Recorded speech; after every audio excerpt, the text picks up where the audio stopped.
Assalamualaikum warahmatullahi wabarakatuh. Perkenalkan, nama saya Devia Aprilianti. Saya dari jurusan Bimbingan Konseling Pendidikan Islam kelas A dengan NIM 2312700021. Di sini saya akan menjelaskan tentang perkembangan Islam di Afrika. Islam masuk ke Afrika pada masa Kekhalifahan Umar bin Khattab ketika Amr bin As memohon kepada khalifah untuk memperluas penyebaran Islam ke Mesir karena rakyat Mesir telah lama menderita akibat ditindas oleh penguasa Romawi di bawah Raja Muqawqis. Pada tahun 22 Hijriah atau 642 Masehi, pasukan Muqawqis bersedia mengadakan perdamaian dengan Amr bin As yang menandai berakhirnya kekuasaan Romawi di Mesir. Islam akhirnya mulai menyebar ke negara-negara Afrika Utara serta terjadi proses Islamisasi. Islam tersebar secara berkelanjutan di Afrika pada masa Kekhalifahan Rasyidin dan masuk melalui wilayah-wilayah Mesir, Nubia, Ethiopia, Aljazair, Tunisia, Sudan, Somalia, serta Afrika Utara lainnya.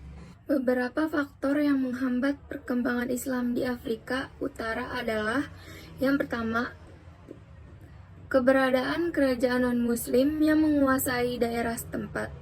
Yang kedua, para pedagang muslim yang terpelajar banyak membantu kerajaan-kerajaan non-muslim dalam bidang administrasi kerajaan tersebut. Yang ketiga, mereka memfasilitasi perdagangan jarak jauh dengan membuatkan aturan kontrak, kredit, dan informasi jaringan. Islam juga menyebar ke negara-negara Afrika Barat seperti Mali, Chad, Sudan, Nubia, Somalia, Zanzibar, Malawi, Kongo, dan Mozambik. Sedangkan di Afrika Selatan, Islam pertama kali diperkenalkan oleh para pengungsi Muslim di Ethiopia dan kemudian berkembang pesat di daerah wilayah-wilayah Afrika lainnya. Mayoritas komunitas Muslim di Afrika Selatan setelah kini menempati wilayah Western Cape, Natal, dan Transvaal. Islam masuk ke Afrika dengan berbagai cara. Yang pertama dengan cara ekspansi, seperti penyerbuan dinasti Al-Murabitin ke Afrika Barat. Yang kedua, migrasi dan pemukiman Muslim di wilayah non-Muslim, seperti orang Yaman dan Oman, menetap di daerah peradaban Swahili, Afrika Timur, yang sekarang merupakan wilayah Kenya dan Tanzania, dan juga budak-budak Melayu yang didatangkan ke Afrika Selatan. Yang ketiga yaitu perdagangan. Melalui perdagangan lintas Sahara, perdagangan terjadi di negara-negara Guinea, Mali, Senegal, Niger, Uganda, Zaire, Malau, dan Mozambik. Yang keempat, dengan cara dakwah. Misi ini dilakukan oleh mubalik. Mubalik itu orang yang menyampaikan ajaran agama Islam. Dan juga guru dan imam, pengembara atau musafir. Buku dan brosur yang menerangkan agama Islam dicetak dalam bahasa Afrika dan ditujukan kepada golongan non-muslim. Yang kelima, gerakan pembersihan moral. Gerakan ini yang paling terkenal adalah gerakan yang dipimpin Utsman dan Video di Nigeria.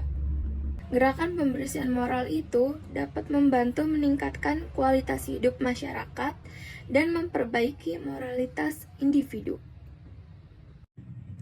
Jumlah penduduk Afrika. Menurut data tahun 2001, jumlah penduduk Afrika kurang lebih 750 juta dan 50%-nya beragama Islam. Negara-negara yang terdapat di benua Afrika meliputi antara lain Mesir, Libya, Chad, Somalia, Kenya, Tanzania, Zaire, Angola, Zambia, Uni Afrika Selatan, dan ada beberapa lainnya lagi. Perkembangan Islam di Afrika menurut Hill. Ajaran dan peradaban Islam tumbuh dan berkembang di kawasan Afrika Barat secara gradual, bertahap.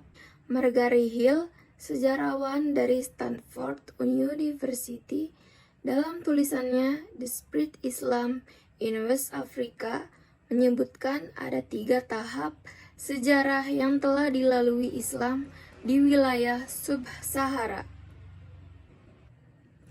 Ketiga tahap sejarah itu, menurut Hill, adalah penahanan, pembauran, dan reformasi. Pada tahap pertama, raja-raja Afrika menahan atau membendung pengaruh Islam dan memisahkan komunitas Muslim. Pada tahap kedua, penguasa Islam Afrika mencampur Islam dengan tradisi lokal. Dan pada tahap ketiga, lanjut Hill, Muslim Afrika ditekan untuk melakukan reformasi dalam upaya untuk menyingkirkan masyarakat mereka dan mencampur tradisi lokal dengan syariah. Berikut tahap-tahap Islam berkembang pesat. Yang pertama, tahap Ghana. Di awal kehadirannya, ajaran Islam hanya dianut oleh komunitas tertentu yang terhubung dengan jalur perdagangan Trans-Sahara. Pada abad ke-11 Masehi, menurut Hill, geografer Andalusia bernama Al-Idris mencatat di wilayah Ghana dan Tekur terdapat sejumlah orang Arab dan imigran dari Afrika Utara. Yang kedua, tahap percampuran. Setelah Islam berkembang pesat di Sub-Sahara, menurut Hill, penguasa Afrika mulai mengadopsi Islam, meskipun penduduk kerajaan itu memiliki kepercayaan dan budaya yang berbeda. Banyak penguasa yang kemudian mencampur Islam dengan budaya dan ajaran lokal.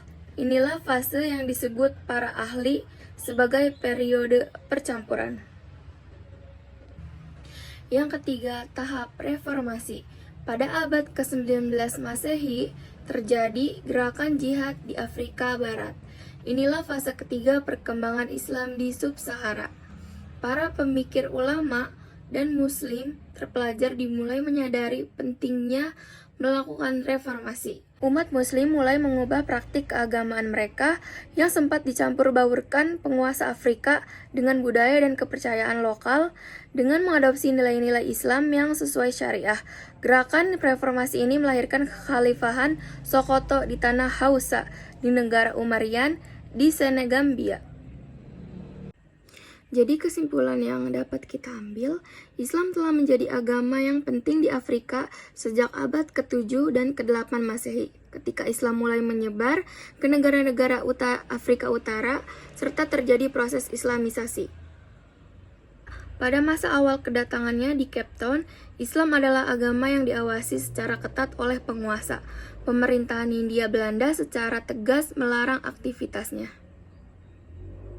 Perkembangan Islam di Afrika Utara telah dimulai sejak kekhalifahan Umar bin Khattab sekitar 634 sampai 644 Masehi yang mengutus Amr bin As untuk menguasai Mesir yang kemudian secara sistematik dilanjutkan perkembangannya oleh dinasti-dinasti yang berkuasa kemudian.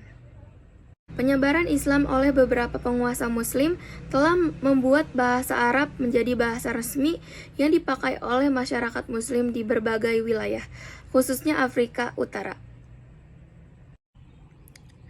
Data sejarah di Afrika Utara dengan beberapa aspek kemajuannya baik di bidang administrasi pemerintah, ilmu pengetahuan, arsitektur, bangunan-bangunan bersejarah, pola hubungan penguasa dan masyarakat, menjadi buku sejarah bahwa Islam rahmatan lil alamin. Sekian penjelasan dari saya tentang perkembangan Islam di Afrika. Kurang lebihnya mohon maaf bila ada kekurangan dalam penyampaian. Assalamualaikum warahmatullahi wabarakatuh.